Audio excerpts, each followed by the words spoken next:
Peace, family. How you doing? It's Mr. R2 here at Consistency is Currency, your morning podcast of choice.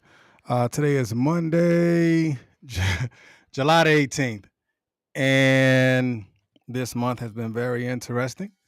Um, but I am glad that you are here to see me. I'm glad that we are on this side of the dirt again, the side of the living, those who are able to take action, those who are able to execute, and those who are willing to do what it takes in order for you to achieve your ultimate goal. So, good morning to you. And I pray that this weekend that you just had, um, I can't say uneventful because sometimes uneventful is boring. But I pray that your weekend um, was okay. Okay. I mean, if your weekend was good, I mean, cool, whatever. Hope your weekend was good. But today is day 8 of my 10-day fast. Um, yeah, yeah. Oh, you were in Honduras. Okay, she getting fancy. Peace. Good morning, Trisha. She all the way in Honduras. What time is it in Honduras? Put that in the chat because I want to know what time it is in Honduras. But yeah, today is day 8 of this 10-day fast, and trust me, it has been trying.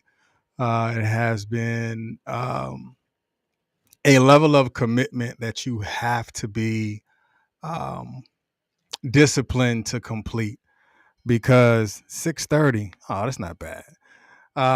Because there have to be a level of discipline in order for you, especially if you're doing a absolute fast, because that means you eat absolutely nothing. All you do is drink. You drink water or you drink um, electrolytes, because it's hot here in the state of Texas. So, sometimes I drink a Pedialyte or something like that, because I still work out. I don't want to fall out. Next thing I know, I'm inside somebody's hospital and they got IVs in me, or saying, "How come you didn't eat?" Whatever it is, it's my own personal opinion with it. But yeah, day 8, have 2 more days to close this fast out. And today we're talking about a ridiculous vision. And I know that fasting with no food, other people would say, man, that's ridiculous, but it wasn't your vision. So it's not ridiculous to me. It may be ridiculous to you. And I'm okay with that. I'm okay with it being ridiculous to you because it's not yours. It's not your responsibility. It's not your level of dedication. It's not your level of follow through. Because a lot of times we don't get to where we're going because we never started, or we don't get to the end state because we got stuck in the in between time. That might be a lesson. I might need to write that down. In between time. Yeah. I'll just remember it and I'll write it down. Somebody put it in the chat just so I can go back and look at it in between time. I think there's some messaging in the in between time. So I figure out what I want to do with that in between time. I like that. That hit me a little bit different because there was some in between time. Trust and believe. Have you ever fast and you just started smelling stuff like, wow, I'd smell pizza and there's nothing around you, or you smell food items that's not even in your circumference, but you're just hungry because your mind. Okay, transparent moment. So I went to a funeral this weekend, and when I was sitting in the room, it's like every second or third commercial was about food. I mean, everything from Jimmy John's to Chick-fil-A to McDonald's to Arby's, who else? Subway, all of this stuff that I normally really don't pay attention to, but because you're fasting, it plays inside of your psyche because when you're fasting, there's a level of discipline that you have to block out in order for you to see in a direction or to see in the purpose um, that you're walking in order for you to get there. So my in between time was very trying in order for me to accomplish trust and believe. Day 10 is going to get real on day 10. I don't know what I'm going to eat first, but I'm going to slowly go into it, try something light. And I don't want to just jump into it. The next thing I know, I'm eating just a whole full plate of something. Then my body reacts in a certain way. So, yeah, in between time. Appreciate it. All right. So let's go ahead and jump into it.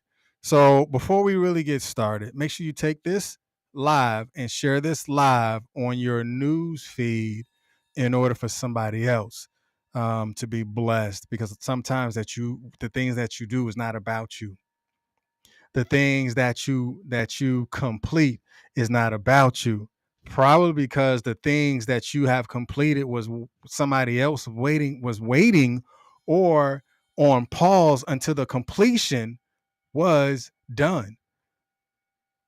I'm gonna leave that alone until the completion. Yeah, somebody put that in there, until the completion. I might use that. All right, so let's go ahead and jump. We're gonna jump 2 feet. 2 feet in this, a ridiculous vision. Yeah, a ridiculous vision. Peace, Miss Nisi. How you doing? I ain't seen you in a minute. Where you been? To Mars? I haven't seen Miss Nisi in a long time. But anyway, let's go ahead and jump into this ridiculous vision. As you already know, the things that resonates with you, go ahead and put it inside the chat. And then after it is all said and done, at the end of the podcast, go ahead and put your takeaways, the things that resonated with you. Go ahead and put it as takeaways, because every time that you communicate in any type of comment that you put inside, or interaction, I will call it, as you put inside the chat, that helps push this live into a much more higher, because it taps into the algorithm. So let's go ahead and jump into it. For those that are new, we're going to get the definition, and you're going to get the inversions of the definition, and then you may get the etymology, but not today. I'm just saying. All right. So the definition of ridiculous. The definition of ridiculous, it says deserving or inviting derision or mockery, absurd. Deserving or inviting derision or mockery, and absurd. So the inversion on this in this definition is red over white. Deserving or inviting and absurd. Your vision has to be deserving. Now, don't you feel you deserve to have what you work for? Don't you feel you deserve to have the vision come to pass? Don't you feel you deserve to accomplish that particular vision? It has to be deserving.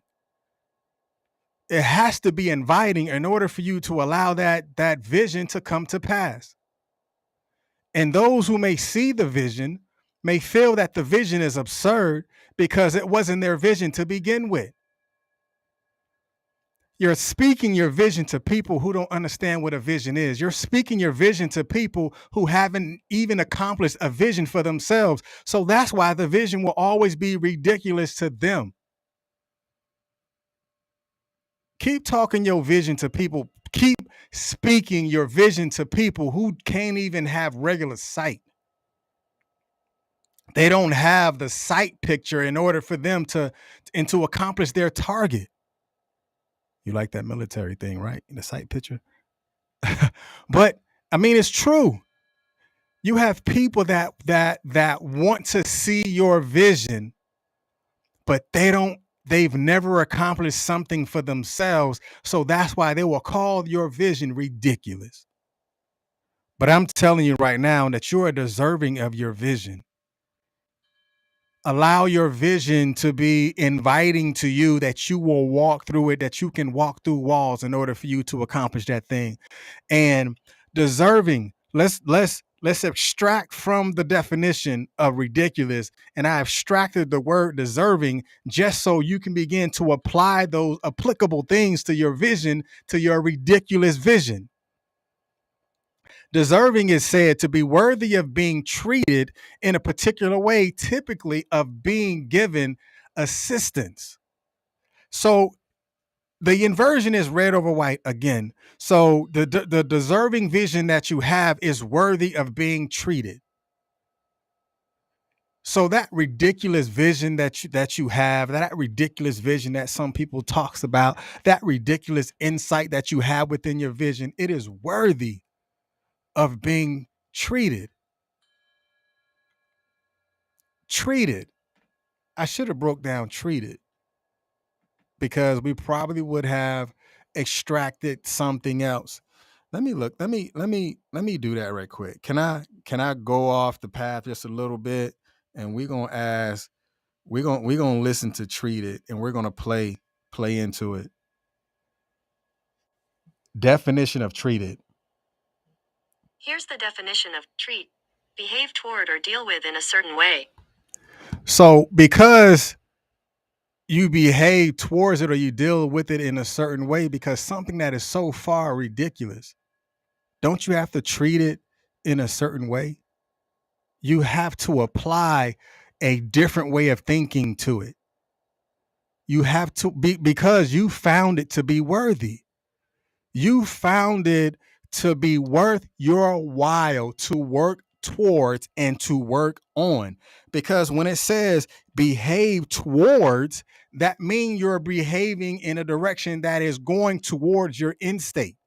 You're behaving in a direction that is working towards your vision. Vision has two eyes, but only you can see it. You like that, right? Wordplay.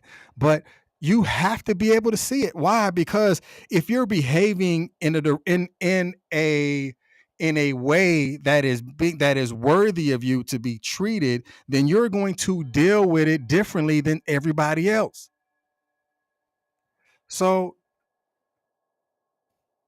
your vision has to be so ridiculous to you that you're willing to work for it, you're willing to work on it, you're willing to work in a way that is so worthy of the outcome. So let's take this deep dive real quick.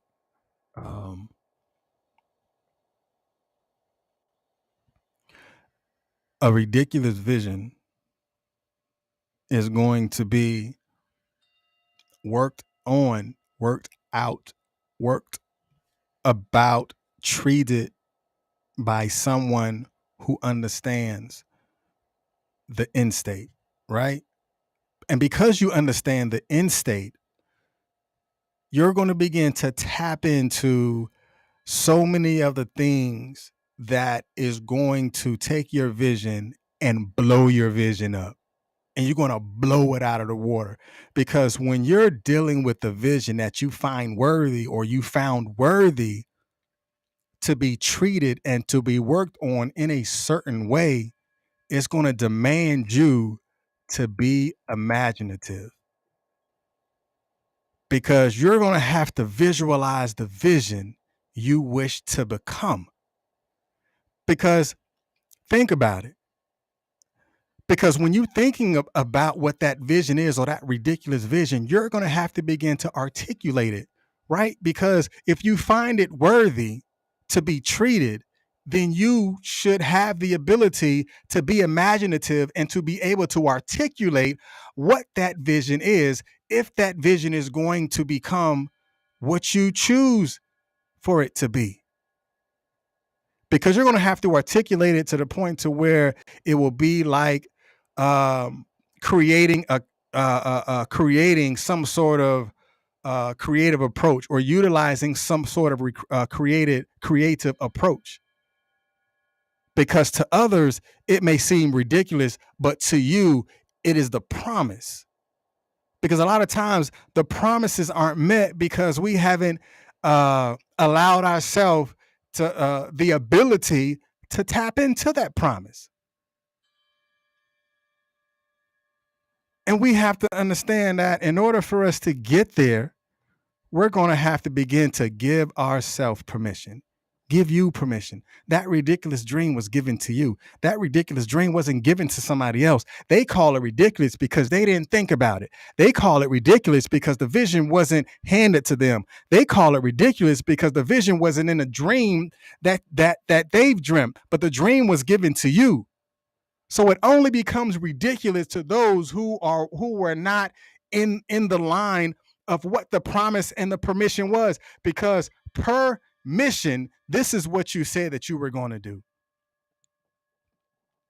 That's the wordplay on permission, right? Because if permission is an agreement, so that means every time the mission comes up or every time the vision comes up, per the mission, you said that you were going to do this. But it won't come to pass until you give you permission to execute it. Because again, the permission won't take place until you fulfill the promise. The ridiculous vision won't take place until you face it and look at it for what it is that you need to do. And then when you understand that, it's going to begin to and demand resources. Your ridiculous vision is going to demand resources. Your ridiculous vision will humble you to your knees and allow you to understand that there is supposed to be talents in the room in order for the vision to come to pass, because it is ridiculous. It is out there. It has to be within reach, because if the vision was so if your vision was the lowest hanging fruit, then everybody will be able to reach up and grab that vision. It would have already been done. It would not have looked ridiculous to anyone. A ridiculous vision looks like it's out of reach for everybody else but you. Right? And that's true in nature. I'd rather for your vision to be so ridiculous that it seems so far out of reach. That means you have work to do. Because if your vision was within reach, then you might not work as hard. That's like giving a child something, but then the child breaks it and you get upset. But then when the child goes out and buys it, it takes care of it that much greater. Why? Because they put something in it. It demanded more resources for them to keep it because they worked on it. Your ridiculous vision demands resources. And when your ridiculous demands resources, it is going to have to be beyond your own. Because simply walking in your vision doesn't seem to be enough anymore. Because there are more conversations right now about legacy building, right? And that's just coming from an honest place. If you look at how things have been going and how some certain conversations have been going, especially when we're talking about in our community, we're talking about legacy building and things of that nature. That means there is something that you have to tap into that is going far beyond you. So in order for you to get far beyond you, you're going to have to put yourself in a position to learn more than what you know. And you're going to have to be okay with it, because you need to have that vision that inspires you to achieve something greater than what you have already accomplished. Because the things that you've already accomplished, that's when people say, you always doing something. Now, what are you doing now? I'm going after my dream. I am going after my vision. Oh, that's ridiculous. It's not yours to say, and it wasn't yours to be. It's not yours to say, and it wasn't yours to be given to me. It was mine to be given to me. Now, because I need to reach out and get to this, I must go beyond my current talent base. I have to learn more in order for me to reach out and to achieve it. Because if I'm going to build something, if I don't know anything about drafting, then I have to understand I need to go back to drafting in order for me to create this blueprint that is going to allow me to build my foundation. If I don't know anything about surveying, then I must understand that I need someone that is in my corner or on my team that is a surveyor in order for me to lay this foundation. Because this is the purpose of a ridiculous vision: to paint a picture of the future that creates the passion. Getting the vision beyond your talent makes room for discipleship. And because it makes room for discipleship, it's going to put the proper people around you in order for you to accomplish that thing. It's going to make room for more education. It's going to make room for more talent. It's going to make room for more skills and skill sets. It's going to make room for more board of directors, because if it is going beyond your talent, then you need to put talent in the room.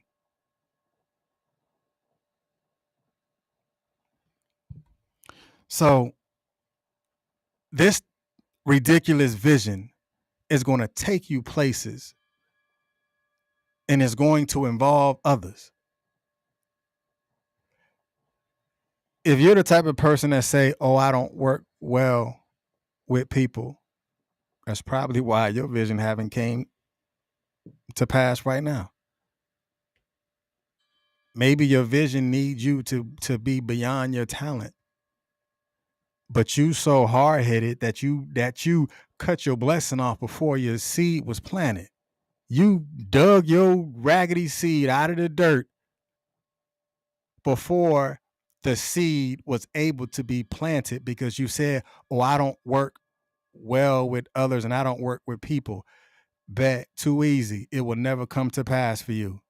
You will never work beyond your talent. You will never allow other gifts and talents to be in the room in order for the room to grow, in order for the room to have some sort of synergy, in order for the room to have a certain talent base, in order for the room to have and to develop some sort of cohesion in there to where there is talent in the room that is far beyond your physical talent. Because what if your ridiculous vision requires you to work with others, but you cut your foot off because you didn't want to work with someone? I'm going to leave that alone. I'm going to leave that alone. And I'm going to say this. Sometimes your ridiculous vision wasn't ridiculous at all. It's how you see it. It's your perception of it. But know that it takes work. Know that it takes a process. Know that you have to find worth in it. That is worthy. Is worthy to be worked on. Is worthy to be worked through, and it's worthy for you to tap into all of those resources in order for you to become the resource. Because things that are resourceful that's the resource. But your ridiculous vision is not so far-fetched that you cannot reach up and work toward grabbing it. I want you to have a vision that is so ridiculous that only you can see it. You know, when the time when other people will see your vision, when you're working on it, when you stop giving the world lip service, when you stop giving your community lip service, you talk a good game, but your walk is crooked. You talk a good game, but your walk is non-existent. So walk through your vision. Tap into your innate abilities. Tap into your God-given talents. Tap into that frequency that you have in order for you to accomplish that ridiculous vision. Again, it is only ridiculous to those who have yet to accomplish their own vision. It is only ridiculous to those who want to shut your vision down because your vision was never given to them, but they always have something to say about your vision. You need to have something to say about your vision. You need to be the end state of your vision. You need to be the talent in the room, but then bring other people in the room that goes beyond your natural talent and your natural abilities. Because when that thing works, then that's going to be the lesson learned in order for you to duplicate that process over and over again. But I'm going to leave that alone. All right. You guys be blessed. And remember, here at Consistency is Currency, your morning podcast of choice. I see you tomorrow, 7:30, right here. You be blessed. Peace.